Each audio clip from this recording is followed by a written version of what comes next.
Hi guys, I'm Annabelle, and welcome to Meeple Village. May the Force be with you today, guys, because we are playing Star Wars Rebellion. One of our viewers asked us to learn more about this game, so we are going to be doing a how to play. Now, this is a game which puts the rebels against the Empire, and it's an asymmetrical game. And what that means is that each faction is going to be doing something completely different. They have different objectives, different missions, different ways to win. But hey, why don't you just join me at the table and let's learn how to play Star Wars Rebellion.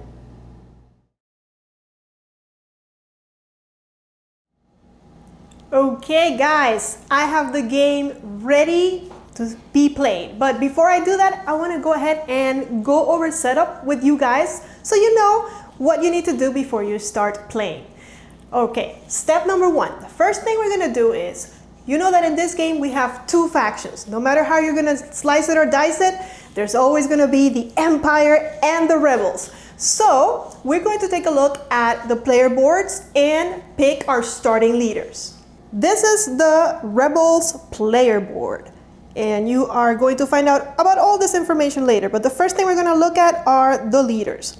The starting leaders, everybody gets 4 starting leaders. And they're right here. Princess Leia is going to start with us. Yay! Love it. There's him and this guy.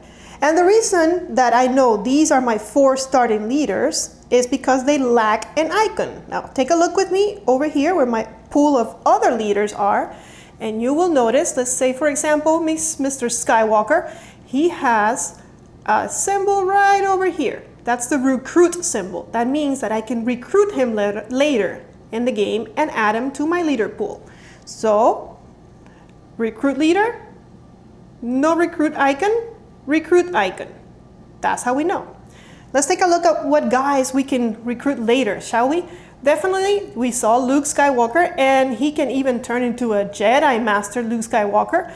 There's also guys like Lando Calrissian, Han Solo, Chewbacca, Mr. It's a Trap, and Obi-Wan Kenobi. So super excited to get those guys into my hand and into my leader pool soon.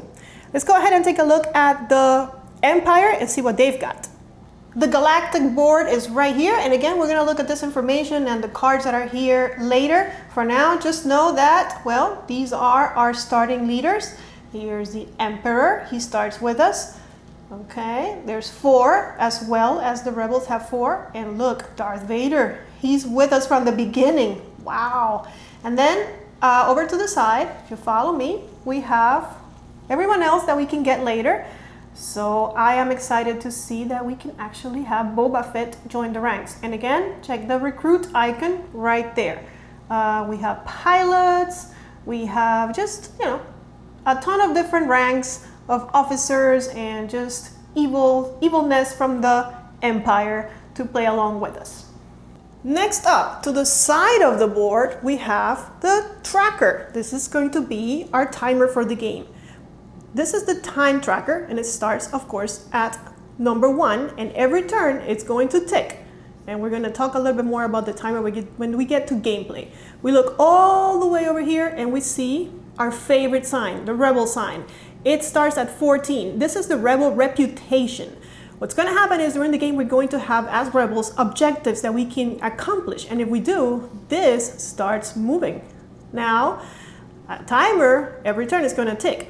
If we ever make the Rebel and the time tracker match, that's it.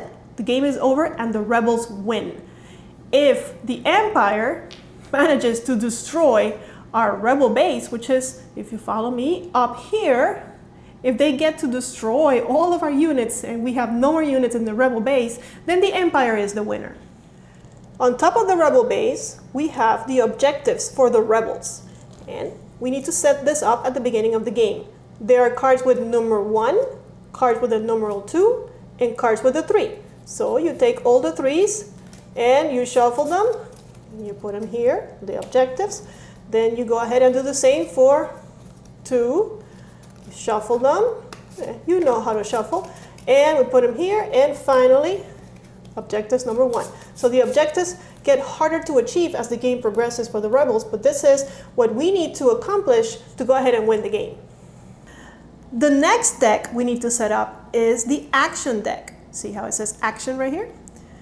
And again, you're going to look for the cards that have a recruit icon.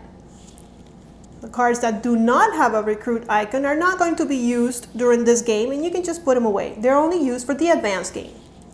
These cards are going to be giving you the new leaders that we talked about before. So excited to see that. And we'll show you how that's done when we get to gameplay. The Empire also has action cards, and same thing. You're going to look for that recruit, and these guys, well, these are the evilness of the galaxy. So make sure you set those up as well.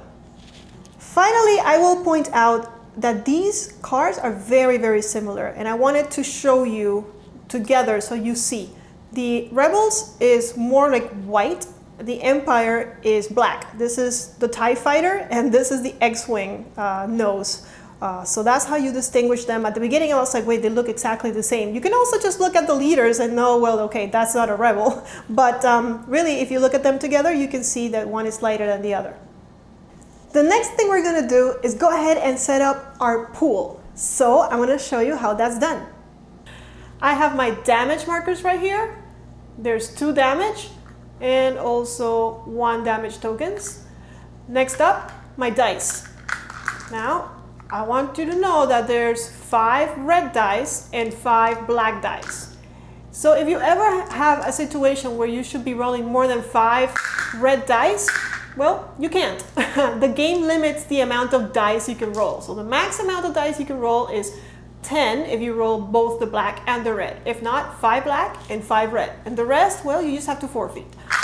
Next up, we have some markers, and these are going to be stuff that are going to be indicated in the cards. You can capture leaders. There's some C-3PO. There's a ring that has a mission for R2. There's a mission for Yoda somewhere right here. Yep. And then there's a couple other things. And again, these are going to be specific, and the cards that you play are going to tell you exactly what ring to use.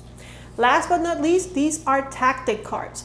And tactic cards are going to be used during combat, which I will explain later. But just separate them because there's 2 kinds of combats in this game. One is space combat, that's why there's a ship. And the other one is ground combat. And here's a ground unit depicted in this card. Next up, mission cards. And you can see that right here, there's a space for the mission deck.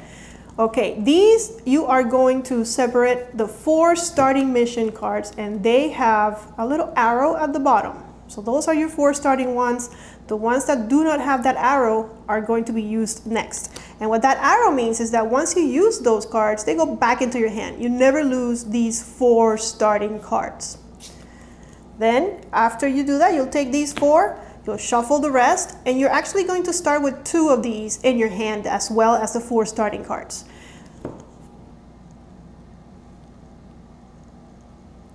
The Empire also has a mission deck, and you're going to do the same thing. I have the 4 starting ones right here ready to go, and they have that little arrow. That means that they go back into your hand, and the rest of the cards do not have that arrow at the bottom, which means that you're gonna get those later. But the Empire also starts or has to set up their deck of projects. So let's go ahead and take a look at the projects.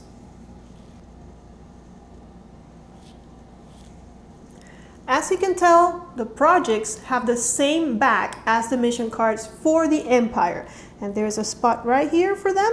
It tells you projects. Now, the way you know which cards are projects is you look at the card, and at the bottom they have a little white star. So everything that has a little white star is going to be a project that you're going to add to this deck. Now, projects are super powerful, and we have a very good example right here.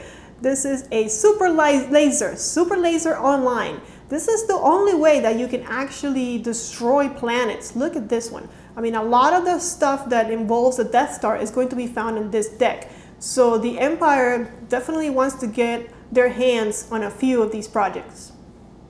The next thing we have to do, I've already done, but we have to populate the galaxy. And that means setting our units and also giving planets or systems their loyalty markers. So as you can tell, just by looking real quick, the Rebels, they don't start with a lot of troops on the board. The Empire, though, is wow, they're at an advantage right from the get-go. And that's thematic, that's how the movies go. Let's take a closer look at the systems. First off, you've already seen it, this is the Rebel base. And I'll show you what exactly the Rebel base means during the next step. But for now, you just know that the Rebel base is hidden, and these are the troops that start at the Rebel base. Kashyyyk, which, if you don't know, is Chewbacca's home planet, has no troops, but does start with a Rebel loyalty marker. See, this means that Kashyyyk is loyal to the Rebels. Of course, this can change during the course of the game, and it really does suck that they don't have any units to help support the Rebels. But next up, we're going to move to a planet where they do have some units. Actually, is where the most units are. And that's right here. You see they have a lot of space units, and they also have some ground units on the planet. They've got some troopers, and they also have a Rebel loyalty marker. The only other planet where they're in is, of course, Padme Amidala's home planet, Naboo. And here, again, no troops, but they do have a Rebel loyalty marker. Next up, the Empire. Now look at this. Coruscant is loyal to the Empire, so loyal that it can never lose its loyalty. This Empire loyalty marker is actually printed on the board game itself. They have TIE fighters, ground troops, AT-STs, Star Destroyers, you name it, they have it. Moving up, Corellia, which for those of you that do not know, it is Han Solo's home planet, also has units and a loyalty marker. Up here we have a subjugated planet. What does that mean? See, this marker is a little different. It has a stormtrooper on it. It means that they're not loyal to the Empire, but they still produce troops for them. And these tokens are double-sided. The loyalty for the Empire is on the back. But for now, this planet or system only gets a subjugated marker. Moving along, we go to Mustafar, which of course, it's Darth Vader's biggest scene in the movies is where that takes place. And again, they have troops, they have a loyalty marker. And now we move to the other side of the board. And here's a familiar planet. If you're watching The Mandalorian like I am, this is Mandalore. They're also subjugated, but they still have a lot of units. And most importantly, dun, dun, dun, dun, dun, dun, they have a Death Star, a fully completed Death Star. Yeah, poor rebels. The last planet for them is up here. They have another Star Destroyer and more units and a loyalty marker.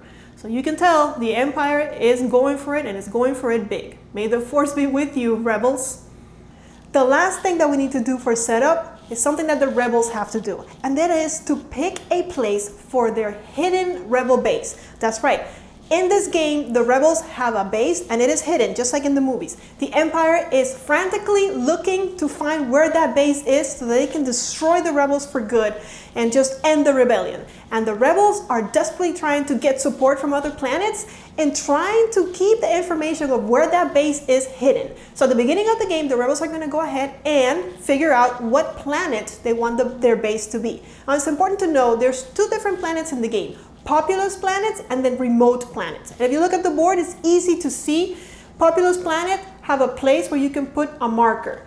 Remote planets like Dagobah and Tatooine, which we know are remote, they do not have icons or a place to put a loyalty marker. They do not produce troops. That's also going to come in handy when you make a decision of where you want your rebel base to be. So let's find out how we do that. Over here we have a probe deck. Now the Empire is going to be deploying probes every turn trying to find the rebel base. The way we assign a planet or a system to the rebel base is first we take out all of the probe cards that are for planets where the enemy units are, the Empire. So remember all these planets, Mustafar, Mandalore. Yeah, we cannot have a rebel base in a place where the Empire is already occupying that planet. Next up, we have a choice, and the choice is huge. We can pick any of these planets and make that a rebel base. Let's say for this one, we pick Ryloth. What we do is we take our Ryloth card in secret and we put it right here by the rebel base. We just, there it is, it says location. We just kind of hide it in there. And our base is now secret. And guys, that's it for setup. Now we can go to gameplay.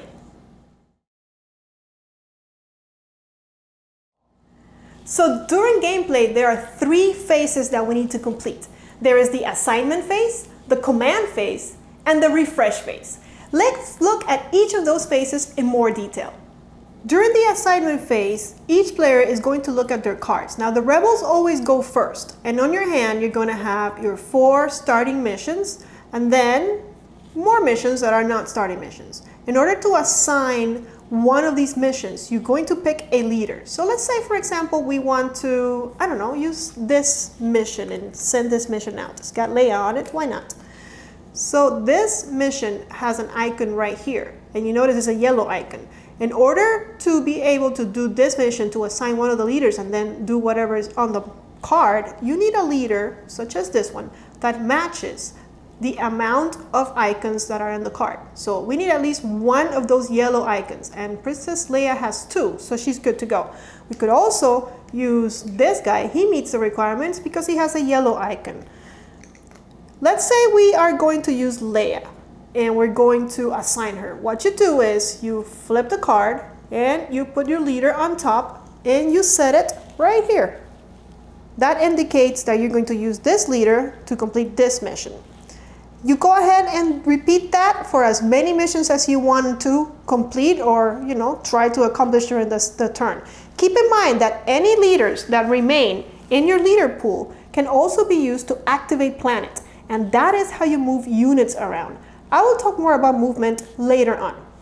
The other thing that you can do with the leaders that are in your pool is oppose enemy missions. So if the enemy does a mission in a planet that you don't want to lose troops on, or depending on whatever the mission is, you can send out one of your leaders to try and battle it out and make sure that they don't do whatever the mission they have in their hand is. Try to stop them.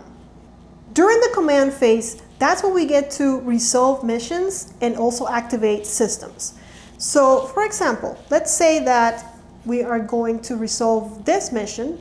What we do is we look at the text, and of course the icons has to match, and this guy has the matching icon, so he's able to do this. Now there's 2 different types of missions. Ones are going to say resolve, and that means that they cannot be opposed. This mission gets an automatic success. However, this mission says attempt, and again matching icon just to be sure. If the mission says attempt, then it can be opposed, and we'll talk more about how missions are opposed later. The other thing that you can do is you can take one of your leaders and you can activate a system. If I take this leader and put him here, I can move any number of units to this planet. And we'll talk about movement later, but just know that that's something else that you can do with your leaders during your turn.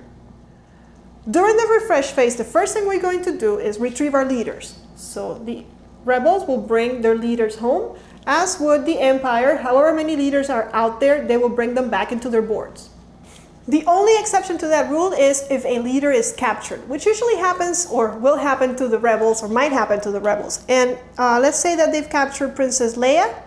She will have this ring attached to her, and we know that she's been captured and she cannot come back with us. She's gonna have to stay in that planet until we rescue her, or there are no units, no enemy units in her system. And as soon as there's no enemy units in her system, she is free to go. It's like they forgot about her. After we retrieve our leaders, we're going to draw new missions into our hand. Every player, both the rebels and the Empire, are going to get 2 new missions. Now, when they get their new missions, they look at their hand, and you can only have 10 cards in your hand. And that's counting missions, and for the rebels, it's also going to count objectives. For the Empire, it's going to count their cards plus their projects. No more than 10 in your hand. You have to discard down to 10. Next up, the Empire is going to deploy their probes. So they're going to grab 2 cards and put them into their hands. They get to look at them, but keep them secret. This is going to give them information as to where the rebel base is not located. Now they know that these 2 planets do not have the rebel base on them. So of course they keep looking. At the end of each turn, the time tracker is going to move, and then two things might happen. Let's check those out.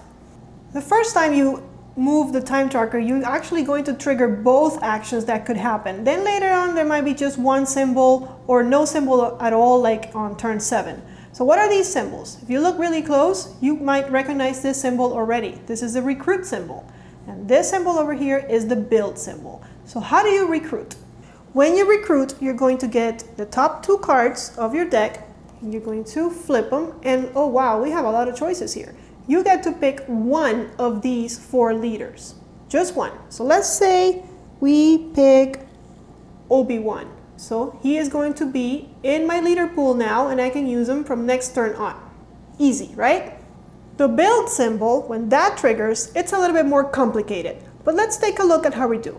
In order to do that, first let's look at our player board and look at all of the ships that we have in our pool. As you can tell, there are symbols that match our troops. There's a famous X-Wing, a Y-Wing, etc., etc. And there's information here that I want to show you, but I wanted to just let you know that everything has a matching troop. Okay, so what are all these crazy things? That's the symbol that you're going to find in the planets, and I'm going to show you that in a minute, but see, there's blue triangles, circles, etc., etc. The first 2 are the dice that this unit rolls. So this unit, which is an X-Wing, rolls a black die. On the right side, it's the damage. So X-Wings, if they have 1 point of black damage, are eliminated, as opposed to airspeeders, which take red damage, and they take 2 red damage. And when they roll a black die and a red die. Now during the build phase, we're going to be looking at the icons here to see what troops are built. This is the rebel base. Every planet that is a populous planet is going to have those icons. So we know that the rebels are going to get a blue triangle and a yellow triangle. If you look at the player board, blue triangle, we have actually 3 choices. With a blue triangle, you can either build an X-Wing, a Y-Wing, or a rebel transport.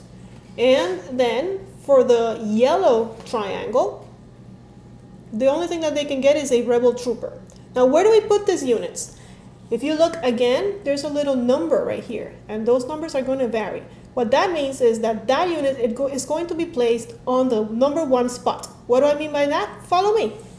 We're going to go ahead and collect my X-Wing and my Rebel, which I decided to build, and we're going to put them on level 1.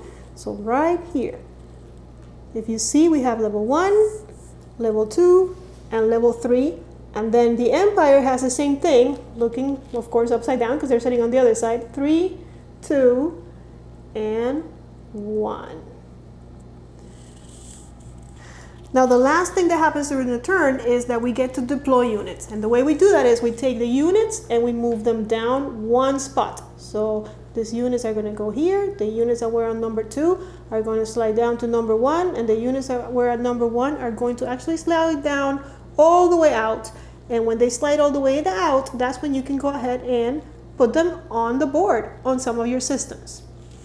So let's say that all these units came out of the queue and I'm ready to populate my galaxy. My rebellion is ready to grow.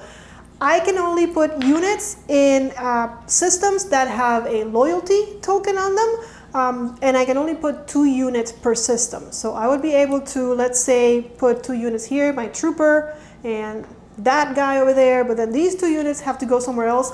As a rebel, I can also put these 2 units in the rebel base, and because nobody knows where the rebel base is, I might be putting them, I don't know, here in Naboo, but the Imperial player doesn't know that because he still doesn't know where the rebel base is. Finally, I just wanted to show you the units for the Empire. They're so big that I had a really hard time fitting them all here, but you can see they're trusted TIE fighters, they're AT-STs, and even a Death Star that is under construction. Still not completely built yet. I said I was going to talk about movement, so let's do that now. When you activate a system and you go ahead and bring a leader into a planet, you can move troops into that planet from adjacent systems. Now, there is a rule that you have to be careful with, so let's see what that is. Okay, so what if I want to go ahead and activate this planet? I can put my leader there, and then I can move units from adjacent systems. So I would be able to move units from here as well as from here. However, some units need to be carried. For example, a stormtrooper, he cannot fly. He needs to be carried by something else. So if you look at your player's aid, which is on your player board, you'll notice that stormtroopers, for example, they have a little TIE fighter symbol next to them. That means that they need to be carried by a TIE fighter, by a ship. Because actually, if you look at TIE fighters, they need to be carried too. They are too small to fly within systems, between systems. So, but if you look at the assault carrier, it has a capacity of 4. That means that it can carry 4 units. For example, it could carry 4 TIE fighters, or maybe carry 2 TIE fighters and 2 stormtroopers. Any combination works. As the ships get bigger, their capacity also gets bigger, including the Death Star, which can carry 8 units. It's important to note that if you place a leader here and you're trying to move adjacent units, you cannot take units from a system that already has a leader in it. So these TIE fighters wouldn't be able to come over here because there's a leader. They need to stay with their leader. However, legal movement from this system is completely allowed since there's no leader in this planet. Let's say that we have started a combat right here. And the reason why I know there's going to be combat here is because we are living together and we don't like that. There's rebels and Empire troops right here. So that's going to start a combat. Now, the first thing we do, you notice we have already leaders from the Empire, and Lando is here also from the rebels. If you want to, you can add another leader. So let's say that I go ahead and I have this guy on my leader pool, Jedi Master Luke Skywalker, and I want to add him to the pool. So I'll just bring him in. The Empire can do the same, but let's say that the Empire doesn't want to do that. Next up, what we're going to do is we're going to go ahead, and the easiest way to do it is to take everything out and place them somewhere else so that you can kind of see better what you're doing. So let's go ahead and do that. Like I mentioned earlier, there are 2 types of combat in the game: space combat and ground combat. If there are no space units, then we skip it and we go to ground. And if there are no ground units, then we only have a space battle. But in this case, we had both ground units, which I separated over here, and air or space units, which are here. We always start with a space battle, so we're gonna go ahead and take this out for now. And here are the rebel troops, and here are the Empire TIE fighters. Now, we look at our leaders, and the Empire has this leader, and we look at these icons on the bottom. That's going to tell you how many tactic cards they draw, and that's the next step. Space tactic cards are blue, ground tactic cards are yellow. They match the cards.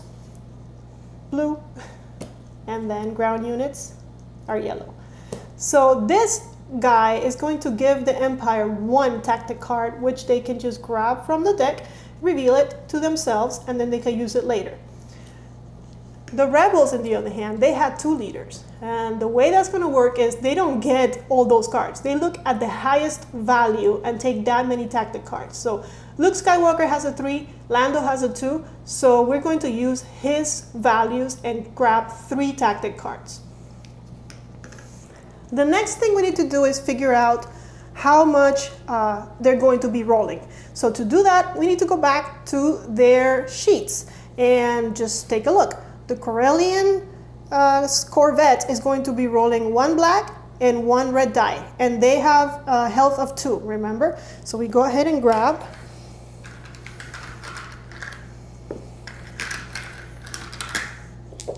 We go ahead and grab their dice. And then we look at the X-Wing, and the X-Wing is going to be rolling 1 black die. So I collect that as well. Okay, and I do the same for the Empire. Once everybody has their dice, one side is going to go first. Let's say that in this case the rebels are going first. They go ahead and roll. Now, perfect. The 3 results that we can get in the game. If you get this, that is a hit, but it's a hit of this color and this color only. So if I was going to hit a TIE fighter with this, I can't, because this is a red die and the TIE fighter have black health, so that wouldn't work. However, this hit is a direct hit, and it can count as any color. So I can hit a TIE fighter, which has black health, but I can also hit the assault carrier if there was one, because even though it's red, this die direct hit hits any color. That's a blank, and the other result that we can get is right here, and it's called a special. This lets you do two things. You can either use it to get another tactics card, or there are some tactic cards like, for example, this one, that requires you to give up a special in order to use the ability.